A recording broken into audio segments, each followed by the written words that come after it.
नाज़रीन, चौमासे जी बरसातुनि बाद सिंध जे तारीख़ी शहर ठटे जा केतिरा ई इलाइक़ा बरसाती पाणी जी लपेट में अची विया। माण्हुनि जूं ज़िंदगियूं मफ़लूज बणिजी वयूं।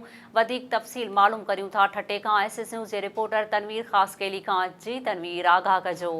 जी बिल्कुल, मुल्क में चौमासी जी बरसातन का पोइ ठटे ज़िले अंदर भी बरसातन वॾे तादाद में तबाही मचाई छड़ी है। ठटे ज़िले के मुख़्तलिफ़ तालुक़नि यूसियन में वॾी तादाद में बरसाती पानी समूरन जो इलाइक़नि खे घेरे वरितो है। मुख़्तलिफ़ इलाइक़ा पानी की लपेट में बची चुका आहिनि।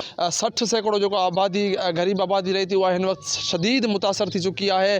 पर इंतज़ामिया अञा चूंडियल नुमाइंदनि कंहिं बि क़िस्म जो तहरीक न वरितो। उन सां गॾोगॾु तारीख़ी शाहजहान मस्जिद भी पानी की लपेट में है। इन सां गॾोगॾु केतिरा ई जेका सो हितां जी तारीख़ी हैसियत रखंदड़ जेको इमारतूं आहिनि उहे बि बरसाती पानी जी नज़र थी चुकियूं आहिनि। हितां जा इलाइक़ा भी बरसाती पानी जी लपेट में अची चुका आहिनि। वधीक जेको आहे सो असां हितां जे शहरियुनि सां ॻाल्हि ॿोल कंदासीं त उन्हनि जो छा चवणु आहे। अज़ाब में पहुची विया आहियूं। घर में, वॉशरूम में, घर जे किचन में, हर शइ में पाणी बरसाति जो। DC खे चऊं, SP पंहिंजे SC खे चयोसीं, मुख़्तियार कार खे चयोसीं या TMO साहब खे चयोसीं, रुगो बसि रुगो गोलमोल जवाबु, बसि तव्हांजो कमु थी वियो, तव्हांजो कमु करियो।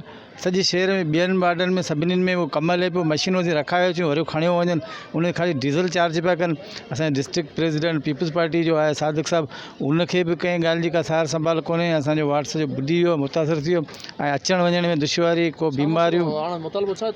मुतालबु इहो त पाणी कढाए ॾिनो वञे। असांखे ॿियो त कुझु बि न खपे, पाणी त असांखे कढाए ॾियो, असांजे ड्रेनेज जो सिस्टम बहाल करियो। पर बदकिस्मत सां इहो आहे त सिंध में जेका पीपल्स पार्टी सरकार आहे, पीपल्स पार्टी जेका सिंध हुकूमत आहे, उन हवाले सां जेको आहे तहरीक में न आई। ऐं उनजे करे इहो आहे त अॼु ॾिसो ही ठटे में म्यूनिसिपल कमेटी जो वार्ड नंबर 7 बुखारी महलो जेको आहे, हिते इहो आहे त ॿोॾी सूरताल ऐं माण्हू जेके आहिनि उन्हनि जे घर में पाणी दाख़िल थी चुको आहे। कल्ह इहो आहे त DC साहब बि आहे, उनखां सवाइ इंतिज़ाम जा जेके ॿिया अमलदार आहिनि, उनखां सवाइ इक़्तिदारदणी जेके आहिनि उहे कल्ह मेन स्टाफ ते इहो आहे त हिकिड़ो फोटो सेशन कराए ऐं पोइ हलिया विया। ऐं हिते इहो आहे त माण्हू जेके आहिनि उन्हनि जी जेको आहे ज़िंदगी खे ख़तरो आहे, माण्हू जे ॿारनि बचनि जी ज़िंदगी ख़तरो आहे। पर कंहिं बि क़िस्म जी जेको आहे अञा ताईं जेको आहे इंतिज़ाम नाले जेको आहे हिते का बि कारकर्दगी न आहे। त फ़ौरन जो आहे त हिते माण्हू जी जेको आहे हंगामी बुनियाद ते वायर कयो वञे, पाणी जो निकाल कयो वञे ऐं मशीनूं जेके आहिनि उहे मुकमल जेको आहे रखियूं वञनि। ऐं हुन में इहो एड कंदुसि पब्लिक हेल्थ जेको आहे उनजो डिपार्टमेंट किथे आहे।